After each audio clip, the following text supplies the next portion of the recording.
Morning. आज हम हमारे नए टेस्ट पेपर का सॉल्यूशन बनाते हैं। हमारा जो टेस्ट फॉर्म नंबर है वो हमारे पास है 024874। आज हम क्या करते हैं, इसके मैथ्स के पूरे 25 क्वेश्चंस का एनालाइज करते हैं। तो चलिए आज के पेपर को करते हैं स्टार्ट पहले क्वेश्चन से। पहला क्वेश्चन ये रहा हमारी स्क्रीन पर। हमें कह रहे हैं ए और बी एक काम को क्रमशः 10 और 15 दिन में कर सकते हैं। उन्होंने साथ मिलकर काम शुरू करा, लेकिन इन्हें काम पूरा होने से 5 दिन पहले काम छोड़ दिया। तो काम कितने दिन में पूरा होगा? A and B can do a piece of work in 10 days and 15 days respectively. A काम को कर सकता है 10 दिन और बी सी काम को कर सकता है 15 दिन में। सबसे पहला काम हम लोगों ने यहां से निकाला टोटल वर्क। टोटल वर्क क्या आ जाएगा? 30। ए की एफिशिएंसी हमारे पास 3, बी की एफिशिएंसी 2। अब कह रहे हैं दोनों साथ मिलकर काम स्टार्ट करते हैं, लेकिन ए ने काम पूरा होने से 5 दिन पहले काम छोड़ दिया। अब मैं कहूं कि यहां पर अगर ए और बी ने काम साथ में स्टार्ट करा तो इसका मतलब टोटल 30 पेड़ लगाने थे। 5 दिन पहले ही काम को ए ने छोड़ दिया। अगर हम ए को बोलते नहीं भाई उसको जाने नहीं देंगे, ए को रोक लेते 5 दिन के लिए, तो ये रोज 3 पेड़ लगाता, तो 5 दिन में कितने पेड़ लगा देता? 15। तो ए को जाने नहीं देते, इसका मतलब अब ये पूरा काम कौन करते? दोनों मिलकर 45 पेड़ लगवाने हैं दोनों से। दोनों मिलकर रोज कितने पेड़ लगाते हैं? 5। तो 45 पेड़ लगाने में कितने दिन लेते हैं? 45/5 9 दिन। तो पूरा काम कितने दिन में हो जाता? 9 दिन में। ये हमारा आंसर आ जाता। क्लियर है क्या? चलिए नेक्स्ट क्वेश्चन पर चलते हैं, क्वेश्चन नंबर 52 पर। 52 देखिए हमें क्या कह रहे हैं। एक्स वाई जेड का रेशियो दे रखा है, हमें इसका रेशियो बताना है कि क्या होगा। एक्स वाई और जेड का रेशियो हमारे पास 3:4:5 है। हमें एक्स अपॉन वाई रेशियो के अंदर वाई अपॉन जेड रेशियो में जेड अपॉन एक्स, इसका हमें मान बताना है, इसका अनुपात बताना है कि क्या होगा। चलिए कोशिश करते हैं। एक्स की वैल्यू 3, वाई की वैल्यू 4, रेशियो के अंदर वाई की वैल्यू 4, जेड की वैल्यू 5, रेशियो के अंदर जेड की वैल्यू 5, एक्स की वैल्यू 3। अब इनके बटा में 4, 5, 3 है, तो मैं क्या करूं, सबको अगर इसके एलसीएम से 60 से मल्टीप्लाई कर दूं, सबको अगर 60 से मल्टीप्लाई कर दूं तो 4 से गया 15 बार, 15 × 45, 5 से गया 12 बार, 12 × 48, 3 से गया 20 बार, 20 × 5 क्या जाएगा? 100। तो इनका रेशियो क्या जाएगा? 45:48:100। ये हमारा आंसर आ जाएगा। सिर्फ और सिर्फ एक्स वाई जेड की वैल्यू रखनी थी। चलिए अगले क्वेश्चन पर चलते हैं, क्वेश्चन नंबर 53 पर। 53 देखो हमें दे रखा है cos theta plus sec theta बराबर √3। तो हमें cos cube theta plus sec cube theta का मान चाहिए। अब देखो cos cube theta plus sec cube theta हम क्या लिख सकते हैं? Cos theta plus sec theta का होल क्यूब माइनस में 3 cos theta plus sec theta, ऐसा हम कह सकते हैं। ये हम लोग इसके लिए कह पाएंगे, ये हमारे पास इसकी वैल्यू हम कह देंगे। तो अब देखो ये वैल्यू जब अपन यहाँ पर कह देंगे तो मैं यहाँ से क्या कह सकता हूँ, cos theta plus sec theta ये √3 है, तो √3 का क्यूब माइनस में क्या आ जाएगा? 3 × √3। √3 का क्यूब क्या बनेगा? 3√3 माइनस में 3√3, तो आंसर क्या आ जाएगा? 0। ये हमारा आंसर आ जाएगा ऑप्शन ए। चलिए क्लियर है क्या? ये ट्रिग्नोमेट्री का बड़ा इजी सा क्वेश्चन था। चलो नेक्स्ट क्वेश्चन पर चलते हैं, क्वेश्चन नंबर 54 पर। हमें क्या दे रखा है? डीआई का क्वेश्चन दे रखा है। The following table given the percentage of the mark obtain by the 7 student in 6 different subjects in an examination. The number of the brackets given the maximum marks in each subject. Bracket के अंदर जो marks दे रखे हैं वो maximum marks हैं। निम्नलिखित तालिका में एक परीक्षा में 6 अलग अलग विद्यार्थियों के द्वारा 6 अलग अलग विषयों में 7 छात्रों के द्वारा प्राप्त किए गए अंकों को दर्शाता है। ये हम लोगों को दे रखे हैं, हमें बताना क्या है। इफ ए स्टूडेंट गेट 80% और more in a subject, the student is considered to have the received a distinction in the subject. वो among of the student belong receive a distinction in the exactly one of the subject. हमें बताना है कि विशेष योग्यता या क्या है, विशेष योग्यता किसको एक सब्जेक्ट में मिली और सिर्फ ठीक एक सब्जेक्ट के अंदर। तो देखो हमें क्या करना है, विशेष योग्यता 80% या उससे ज़्यादा नंबर पर मिलती। तो हम देखते हैं कि यहाँ 4 स्टूडेंट की बात हो रही है रोहित की। रोहित को चेक करें सबसे पहले, यहाँ इसको 80 मिले, यहाँ भी 80 मिल गए, एक से ज़्यादा आ गई, इसका मतलब ये नहीं हो सकता। नेक्स्ट अपन देखते हैं सजल को। सजल को यहाँ 90 मिले, यहाँ फिर 90 मिल गए, इसका मतलब ये भी एक से ज़्यादा हो गया, ये नहीं हो सकता। फिर तन्वी की बात करें, तन्वी को अगर अपन देखें तो एक में ही 85 मिल रहे, एक में ही उसको 85% नंबर मिल रहे हैं, तो आंसर क्या होगा तन्वी। तरुण को और चेक करें, अगर तरुण को 2 में डिस्टिंक्शन मिल रही तो हमारा आंसर क्या जाएगा तन्वी। उसको एक में ही डिस्टिंक्शन मिली तो हमारा आंसर आया ऑप्शन सी। चलिए अगले क्वेश्चन पर चलते हैं 55 पर। निम्नलिखित में से कौन सी संख्या 13051 के निकटतम है और 9 से डिवाइड है। हमें 9 से डिवाइड होने वाला नंबर चाहिए 1351 के नियरेस्ट। 13051 इसके डिजिट्स का अगर सम करें 1 + 3 4, 4 + 5 9, +1 10। अब 9 के नियरेस्ट 9 से डिवाइड होने वाला नंबर या तो 9 होगा या 18 होगा। तो 10 को अगर 18 बनाना है तो कितना बढ़ाना है 8, इसका वो नंबर इससे 8 ज़्यादा होगा। नंबर इससे 8 ज़्यादा होगा तो क्या होगा 13059, ये हमारा आंसर आ जाएगा।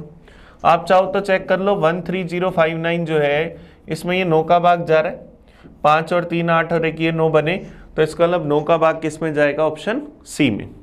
ये हमने पेपर के 5 क्वेश्चन करे। चले अगले क्वेश्चन पर चलते। नेक्स्ट क्वेश्चन 56 ये रहा स्क्रीन पर।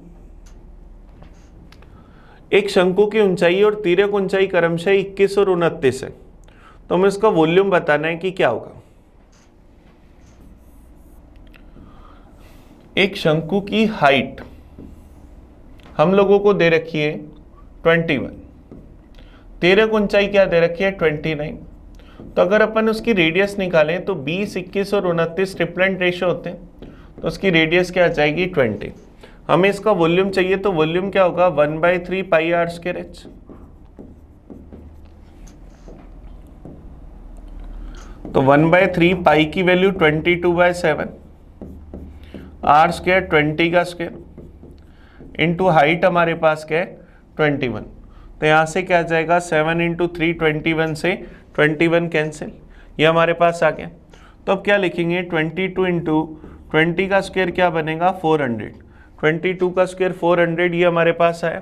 तो इसको मल्टीप्लाई कर दिया तो क्या आ गया 8800।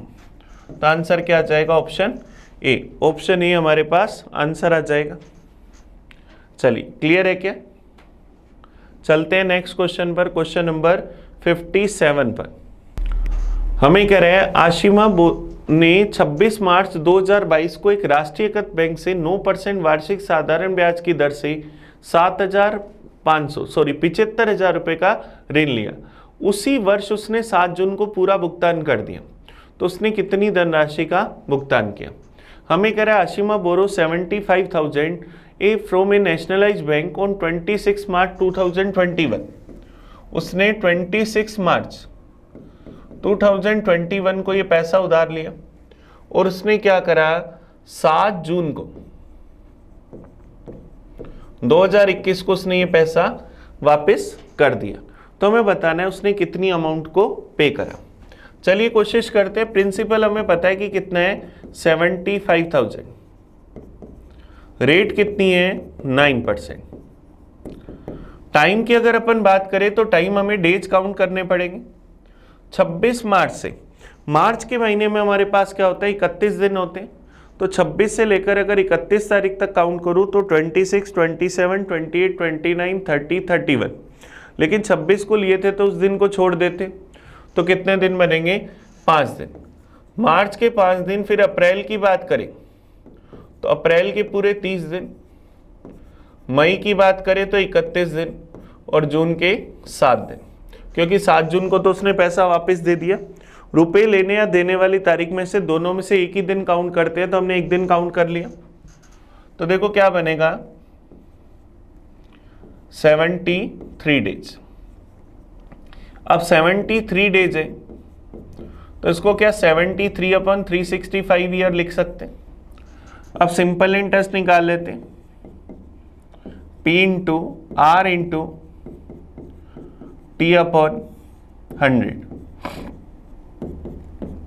सिंपल इंटरेस्ट के फॉर्मूले में वैल्यू रख दी। ये 73 से गया एक बार, ये गया 5 बार, ये 2 0 कैंसिल, 5 से गया 150 बार, 150 इंटू 9 क्या बनेगा 1350 रुपये। 1350 रुपये का सिंपल इंटरेस्ट, 75,000 का प्रिंसिपल, 75,000 का प्रिंसिपल, तो हमारी अमाउंट क्या बन जाएगी 76,350 रुपीज। हमारा आंसर क्या जाएगा, option number B. Sorry, option B हमारे पास इसका क्या जाएगा, आंसर आ जाएगा। चलिए नेक्स्ट क्वेश्चन पर चलते हैं, क्वेश्चन नंबर 58 पर। 58 नंबर देखो क्या कह रहे हैं, 3x + y = 9 रेखा को बिंदु किस रेशो में बांटेंगे, हमें ये बताना है।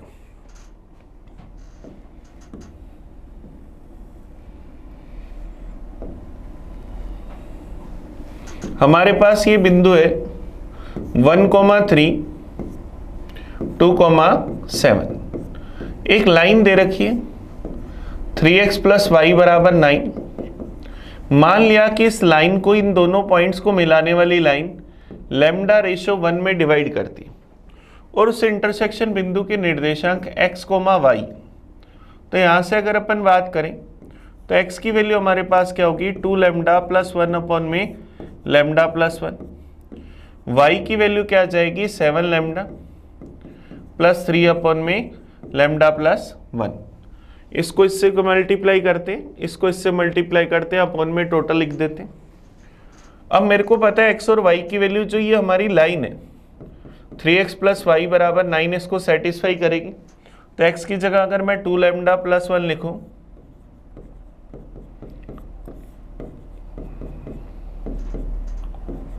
y की वैल्यू मैं यहां पर रख दूं, तो इसको अपन सोल्व कर लेते हैं। 3 का अंदर गुना करा 6λ + 3 + 7λ + 3, और अपॉन में जो λ + 1 था उसका एलसीएम लेके उसको इधर मल्टीप्लाई कर दिया, तो 9λ + 9। 13λ में से 9λ गया, क्या बचा 4λ। ये 6 उधर जाते माइनस का, 9 में से 6 गए, क्या बचा 3। 4λ = 3, तो λ = 3/4। तो रेशो था λ/1, तो 3/4:1, तो रेशो क्या आ जाएगा 3/4। अब देखो 3/4 में डिवाइड करेगी और अंत विभाजित करेगी, क्योंकि ये वैल्यू क्या आ रही है पॉजिटिव। नेगेटिव आ रही होती तब हम कहते हैं इस रेशो में बाय विभाजित करेगी। चलिए नेक्स्ट क्वेश्चन पर चलते हैं 59 पर। 59 देखो ये रहा हमारी स्क्रीन पर, हमें दे रखा है cos 3α बराबर है sin α - 22 डिग्री। जहां 3α 90 डिग्री से छोटा है, तो अल्फा का मान बताना है कि क्या होगा। अब ये दोनों आपस में कब इक्वल होते हैं, ये दोनों आपस में तब इक्वल होते हैं जब दोनों के एंगल का सम 90 डिग्री हो। तो 3α + α - 22 डिग्री बराबर 90 डिग्री, तो 4α बराबर 112 डिग्री, तो अल्फा बराबर 112/4 28 डिग्री। ये हमारा आंसर आ जाएगा option number D. Option D हमारे पास आंसर आ जाएगा। चलिए नेक्स्ट क्वेश्चन पर चलें, क्वेश्चन नंबर 60 पर। देखिए क्वेश्चन नंबर 60 हमें क्या कह रहा है, sec θ - tan θ m है, तो हमें 2 tan θ की वैल्यू बतानी है कि क्या होगी। अब देखो sec θ - tan θ अगर m है, तो क्या sec θ + tan θ की वैल्यू 1/m होगी। अब मुझे पता है कि sec theta plus tan theta 1/m होगा और मुझे टेन थीटा का मान ही चाहिए, तो sec थीटा को कैंसिल करना है। तो फर्स्ट इक्वेशन में से सेकंड को अगर माइनस कर दें तो ये कट जाएगा, minus tan theta minus two tan theta बराबर क्या आएगा, m-1/m। ये हमारे पास आ जाएगा। तो यहाँ से क्या लिखेंगे, एलसीएम अगर ले लेंगे तो माइनस टू टेन थीटा बराबर m स्क्वायर -1/m। माइनस को अगर मैं उधर मल्टीप्लाई कर दूं तो क्या आ जाएगा, 1 - m²/m। ये टू टेन थीटा की वैल्यू आ जाएगी। तो हमारा आंसर क्या आ जाएगा, option number B. Option B हमारे पास इसका आंसर आ जाएगा। क्लियर है क्या? तो अभी तक हमने पेपर के क्या करा, 10 क्वेश्चन करे। चले अगले क्वेश्चन पर चलते हैं, 61 पर। कह रहे 12 खिलाड़ियों के ग्रुप का औसत भार 1.5 किलोग्राम बढ़ जाता है जब समूह में से 63 किलोग्राम भार वाले एक खिलाड़ी के स्थान पर नया खिलाड़ी आ जाता है। तो नए खिलाड़ी का भार बताना है कि क्या होगा। अब देखो 12 खिलाड़ी थे, इसमें से 63 केजी वाला जाता और वही आ जाता तो एवरेज वही रहता, लेकिन जो नया व्यक्ति आया उसके कारण एवरेज 1.5 केजी बढ़ गया। तो इसका मतलब प्रत्येक व्यक्ति का भार 1.5 केजी बढ़ा दें तो टोटल कितना बढ़ाएंगे, 18 केजी। इसका मतलब जो नया व्यक्ति आया वो कितने केजी का आया, 81 केजी का। तो आंसर क्या जाएगा, ऑप्शन नंबर बी। हमारे पास ऑप्शन बी 61 का आंसर आ जाएगा। चलिए नेक्स्ट क्वेश्चन पर देखते हैं, क्वेश्चन नंबर 62। 5 किलोमीटर की दौड़ में एस टी को 500 मीटर की बढ़त देते, शुरुआती बढ़त देते हैं। यदि उन्होंने एक ही समय पर दौड़ पूरी करी और टी की चाल हो 13.5 किलोमीटर प्रति घंटा, तो हमें एस की स्पीड बतानी है कि क्या होगी। अब देखिए एस टी को 500 मीटर की शुरुआत देते,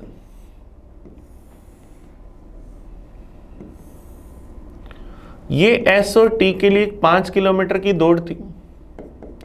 एस ने टी को 500 मीटर की शुरुआत दी, इसका मतलब टी 500 मीटर आगे से दौड़ना शुरू हुआ, तो टी को सिर्फ कितना चलना है, 4.5 किलोमीटर।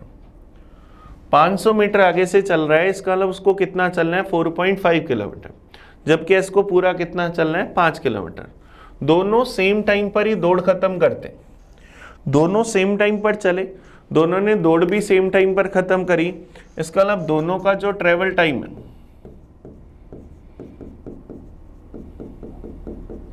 वो सेम है क्या या कांस्टेंट है क्या। और टाइम जब कांस्टेंट होता है तो स्पीड और डिस्टेंस क्या डायरेक्टली प्रोपोर्शनल होते हैं। स्पीड और डिस्टेंस हमारे पास डायरेक्टली प्रोपोर्शनल होते हैं, तो एस और टी की डिस्टेंस का अगर रेशियो देखें, एस चल रहा है 5 किलोमीटर, टी चल रहा है 4.5 किलोमीटर, तो डिस्टेंस का रेशियो क्या है, 10:9। तो डिस्टेंस का रेशियो 10:9, तो स्पीड का रेशियो भी 10:9। टी की स्पीड है 13.5, 9 की वैल्यू 13.5 किलोमीटर पर आवर, तो 10 की वैल्यू निकाल लेते हैं।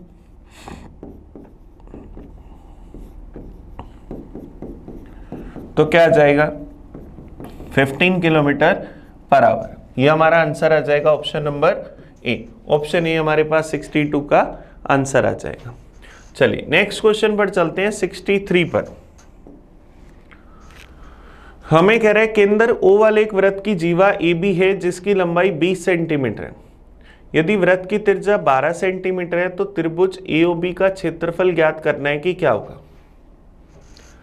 देखो हमें दे रखा है हमारे पास एक ओ सेंटर वाला सर्किल है जिसकी एक जीवा ए बी है जिसकी लेंथ क्या है 20, और हमें दे रखा है वृत्त की त्रिज्या 12। तो हमें क्या करना है, इस ट्रायंगल ओएबी का एओबी का क्षेत्रफल बताना है कि क्या होगा। चलिए कोशिश करते। इस पर अगर मैं एल्टीट्यूड ड्रॉ करूं, वो इसको 2 बराबर भागों में बांटेगा, ये क्या 10 होगी। तो क्या मैं हाइट निकाल सकता हूं, 12 का स्क्वायर 144, 10 का स्क्वायर 100, इसके डिफरेंस का रूट, तो क्या आ जाएगा 44 रूट में, या 4 × 11, तो क्या आ जाएगा 2√11। तो ये हाइट क्या आ गई 2√11। ट्रायंगल का एरिया क्या होता है? 1/2 बेस इंटू हाइट। तो बेस कितना 20, हाइट कितनी 2√11, 2 से 2 कैंसिल, तो क्या जाएगा, ये 11 था भाई, तो क्या जाएगा 20√11। ये हमारा आंसर आ जाएगा option number C. Option C हमारे पास इस क्वेश्चन का आंसर आ गया। चलिए नेक्स्ट क्वेश्चन पर चलें, 64 पर। tan थीटा का मान 8/19, तो हमें sec स्क्वायर थीटा का मान बताना है कि क्या होगा। अब देखो tan थीटा क्या होता है, परपेंडिकुलर अपॉन बेस, तो परपेंडिकुलर कितना 8, बेस कितना 19, हमें चाहिए sec square theta. sec square theta क्या होगा, हाइपोटेनियस का स्क्वायर अपॉन बेस का स्क्वायर। तो बेस का स्क्वायर तो अपन कर देंगे कि 19 का स्क्वायर, पर h स्क्वायर चाहिए तो h निकालना पड़ेगा। 19 का स्क्वायर 361, 8 का स्क्वायर 64, तो यहाँ से h की वैल्यू क्या आ जाएगी 425 रूट में। h स्क्वायर करूँगा तो रूट हट जाएगा, क्या आएगा 425/361। अब 425 में अगर मैं 361 का भाग दूं तो भाग चला जाएगा एक बार, क्या वैल्यू बच जाएगी 64, तो इसकी वैल्यू क्या बनेगी 1/64/361। आंसर क्या आ जाएगा option number D. Option D हमारा आंसर आ जाएगा। चलिए नेक्स्ट क्वेश्चन पर चलते हैं, 65 नंबर पर। 65 ये रहा हमारी स्क्रीन पर। एक दुकानदार 3 ब्रेड और 1 पैकेट जूस का मूल्य है 323 रुपये 50 पैसे। इसी दुकान पर 5 ब्रेड और 1 पैकेट जूस का मूल्य है 433 रुपये 50 पैसे। तो 2 ब्रेड के पैकेट और 2 जूस के पैकेट का रेट बताना है कि क्या होगा। मान लिया कि ब्रेड का रेट x है, जूस के पैकेट का रेट y, तो क्या आएगा 3x + 1y बराबर हमारे पास क्या है 323 रुपये 50 पैसे। फिर हम क्या कहेंगे कि 5x + 1y बराबर 433 रुपये 50 पैसे। मुझे वैल्यू किसकी चाहिए 2x + 2y की। चलिए मतलब x + y निकालना कोशिश करते। अगर मैं इक्वेशन सेकंड में से फर्स्ट को घटा दूं, इसमें से अगर 3x + y 323.50 ये अगर मैं लेस कर दूं तो मेरे पास क्या आएगा 2x बराबर 110, 2x बराबर 110 रुपये। इसका मतलब क्या हुआ, ये तो हमें मिल गया 110 रुपये, तो यहाँ से x का मान क्या आया 55, x का मान 55 कहीं भी रख दो, 55 × 3 क्या बनेगा 165। 165 रुपये का अगर मेरे पास 3 ब्रेड के पैकेट थे, 323 रुपये 50 पैसे में से घटा दो तो जूस के पैकेट का रेट आ जाएगा। तो ये क्या बच जाएगा 35 और 123.50 + 35, y का मान क्या आएगा 123.50 + 35, तो हमारे पास यहाँ से क्या आ जाएगा 158 रुपये 50 पैसे। एक पैकेट का रेट ये है तो 2 पैकेट का रेट इसका डबल होगा, तो क्या आ जाएगा 317 रुपये। तो ये 317 रुपये के हुए, ये 110 का हुआ, तो टोटल सामान कितने का हुआ 427 रुपये का। तो आंसर क्या आ जाएगा ऑप्शन ए। सिर्फ और सिर्फ हमने इनके रेट को x और y माना और हमें इन x और y की वैल्यू फाइंड करनी थी। चलिए अगले क्वेश्चन पर चलते हैं, क्वेश्चन नंबर 66 पर। अभी पेपर के हमने 15 क्वेश्चन कर ली। कितने वर्ष में 40,000 रुपये की धनराशि 8% वार्षिक चक्रवृद्धि ब्याज की दर से 46656 हो जाएगी। चलिए कोशिश करते हैं। हमारा प्रिंसिपल 40,000, अमाउंट है 46656, इनका रेशियो निकालते। 4 से काटा 10,000, 4 से काटा 1, 1, 2 26, 6 चौक 24, बच जाएगा 2 25, चला जाएगा 6 चौक 24, चला जाएगा 4 बार। ये क्या 100 का स्क्वायर है, ये हमारे पास क्या 108 का स्क्वायर है। 100 से 108 का स्क्वायर हो रहा है, इसकी पावर क्या है 2, इसका मतलब टाइम कितना है 2 साल। ये हमारा आंसर आ जाएगा। चलिए नेक्स्ट क्वेश्चन पर चलते हैं। क्वेश्चन नंबर 67 पर, दो समरूप त्रिभुज ये दे रखे हैं, इनमें भुजाओं का अनुपात 9:4 है। बड़े त्रिभुज का अगर एरिया इतना है तो छोटे का एरिया बताना है कि क्या होगा। दो ट्रायंगल अगर सिमिलर होते हैं तो इनके एरिया साइड्स के स्क्वायर के रेशो के बराबर होते हैं। पहले वाले का एरिया है 243, इन दोनों की साइड्स है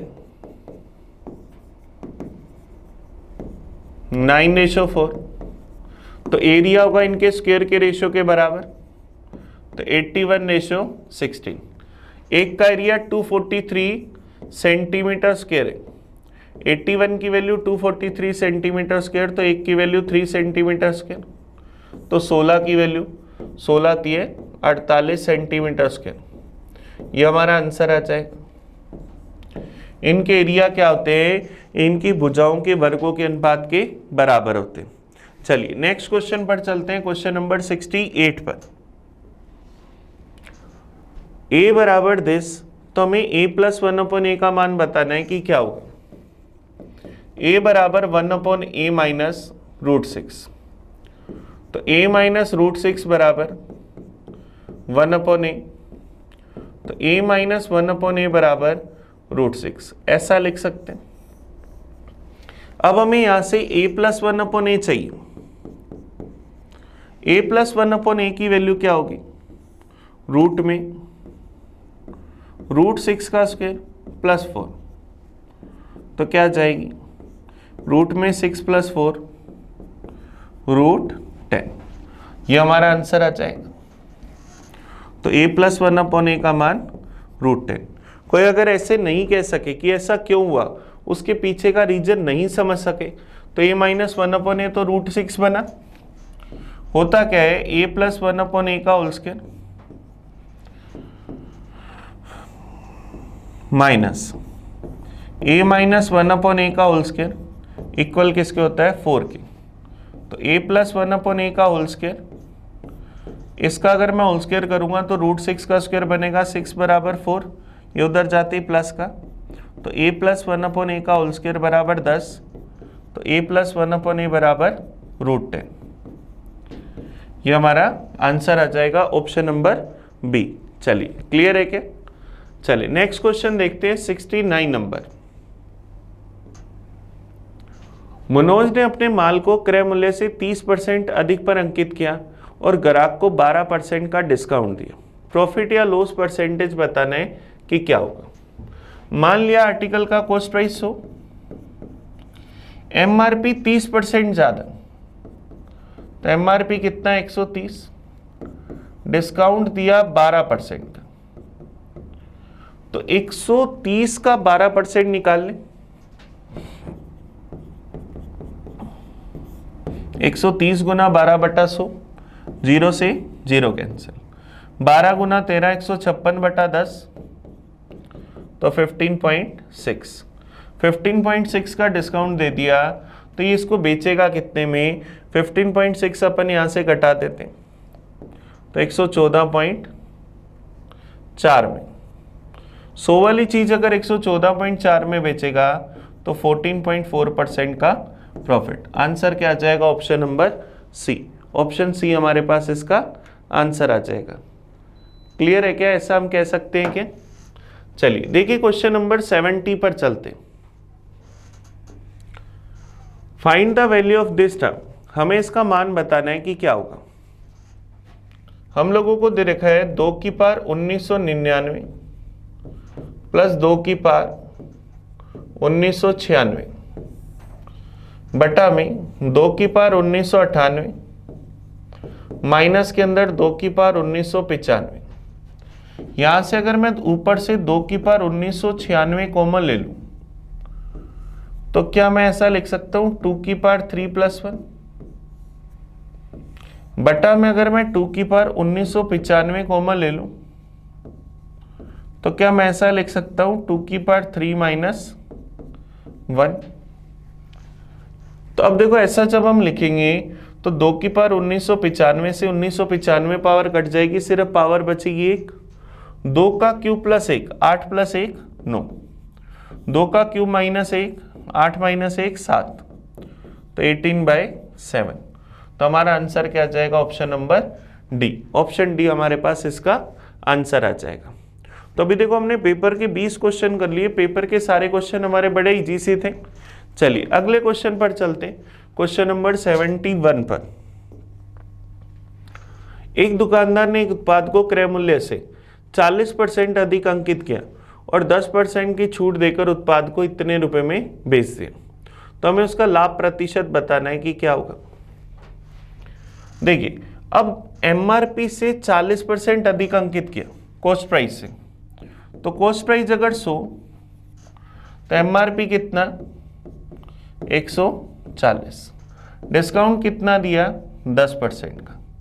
140 का 10% 14, तो कितने में बेचा 140 माइनस 14 126 में। और 100 वाली चीज अगर 126 में बेच रहे हो तो कितना प्रॉफिट हुआ 26 का या 26% का। हमें इस वैल्यू का 3780 का कुछ भी नहीं करना, डायरेक्ट हमारा आंसर क्या गया 26%। चलिए नेक्स्ट क्वेश्चन पर चलते। क्वेश्चन नंबर 72 डीआई का क्वेश्चन। हमें क्या कह रहे हैं, the following table represent the number of the 5 different type of car A B C D and E manufactured by a company over 5 year. ये तालिका 5 अलग अलग प्रकार की कारों को दिखाती। हमें बताना कि पिछले वर्ष की तुलना में वर्ष 2022 में डी प्रकार की कारों के उत्पादन में कितने % की वृद्धि हुई। दशमलव के 2 स्थानों तक सही। पिछले वर्ष की तुलना में 2022 में, 2021 में डी की प्रोडक्शन थी 1975, 22 में हो गई 2100, कितनी बढ़ गई 125। 125 बढ़ गई किससे 1975 से। परसेंटेज में चाहिए इंटू करा 100% से। 25 से काटा 5 बार, 25 से काटा 25 7 175, बच जाएगा हमारे पास 22, 225 चला जाएगा 9 बार। तो क्या आ जाएगा 500/79%। 500 में 79 का भाग दे दे, क्या आ जाएगा 6 बार। 8 6 का 48, 480, 480 की जगह 474, क्या बच गया 26। भाग नहीं जा रहा, पॉइंट लगाया 260, भाग चला जाएगा 3 बार। अब 6.3 वाला एक ही ऑप्शन है, तो क्या आ जाएगा 6.33%। ये हमारा आंसर आ जाएगा क्वेश्चन नंबर 72 का। चलिए नेक्स्ट क्वेश्चन पर चलते हैं 73 पर। हमें क्या दे रखा है 14 सेंटीमीटर त्रिज्या वाले, ये क्वेश्चन ज़्यादा ही छोटा है, थोड़ा बड़ा कर लेते हैं। 14 सेंटीमीटर त्रिज्या वाले एक वृत्त में एक चाप केंद्र पर 90 डिग्री का कोण अंतरित करता है। तो चाप की लंबाई बतानी कि किसके बराबर है। आर्क की लेंथ चाहिए। आर्क की लेंथ का फॉर्मूला 2πr। अगर हमें आर्क की लेंथ चाहिए तो इसका formula 2πr theta upon 360 degree. अब 90 डिग्री से गया 4 बार, 2 से गया 2 बार, तो पाई की वैल्यू 22/7, आर की वैल्यू 14 अपॉन में 2, 7 दूनी 14 से 14 कैंसिल, तो आंसर क्या आ जाएगा 22। ये हमारे पास आंसर आया। चलिए नेक्स्ट क्वेश्चन पर चलते हैं 74 पर। हमें कह रहा है अमीशा ने अपनी गिफ्ट की दुकान में सभी वस्तुओं पर 30% की त्योहारी छूट की डिस्काउंट की घोषणा की। जब गुरमीत ने उसी दुकान से अपने लिए गिफ्ट खरीदा तो उसे 1110 रुपये का डिस्काउंट मिला। तो गिफ्ट का अंकित मूल्य हमें बताना है कि क्या होगा। चलिए कोशिश करते। हमें उसका एमआरपी चाहिए। हमें कह रहा है कि दुकान में डिस्काउंट है 30% के बराबर, वो कह रहा है डिस्काउंट है 1110 रुपये का। हमें क्या चाहिए एमआरपी, तो 1110 रुपए की वैल्यू 30%, वैल्यू हमें चाहिए 100% की। परसेंटेज से परसेंटेज गया, 0 से 0 गया, 3 से अगर इसको काट दें तो 3 तिये 9, बच जाएगा 2 21 चला जाएगा 7 बार, 37 इंटू 100 क्या जाएगा 3700 रुपये। तो उसका एमआरपी क्या था 3700, ये हमारा आंसर आ गया। चलिए नेक्स्ट क्वेश्चन देखते हैं 75। हमें क्या करे, 37,800 रुपये मूल्य की एक वस्तु P को 8% लाभ पर बेच देते हैं, P से Q को 4% हानि पर बेच देते हैं, तो P ने किस मूल्य पर वस्तु ये बेची थी, हमें ये बताना है P ने किस मूल्य तक ये वस्तु बेची थी।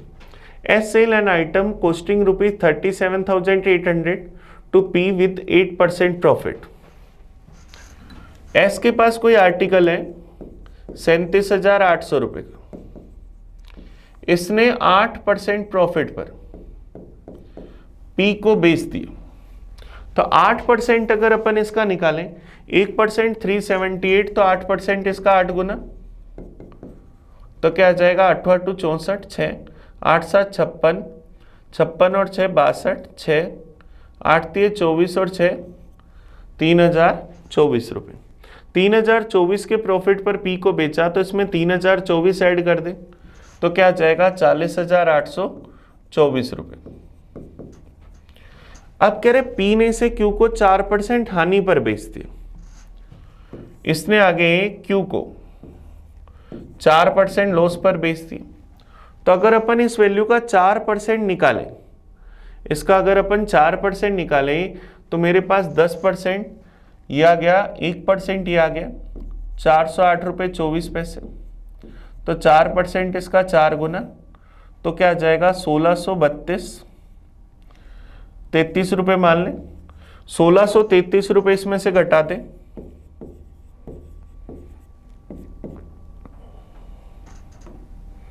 1633 रुपये घटाए तो Q का रेट आ जाएगा, 4 में से 3 गए 1, 12 में से 3 गए 9, 7 में से 6 गए 1, 1 में से गया 9, तो 39191।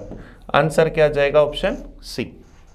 आप चाहो तो ऐसे भी कर सकते थे, 8% पहले प्रॉफिट हुआ, फिर 4% का लॉस हुआ, तो 8% की वैल्यू अगर अपन देखें 8/100, या अपन 4 से काट दे तो 2/25, 1/25 का लॉस हुआ, तो 25 वाली चीज 27 में बेची, फिर 25 वाली चीज 24 में,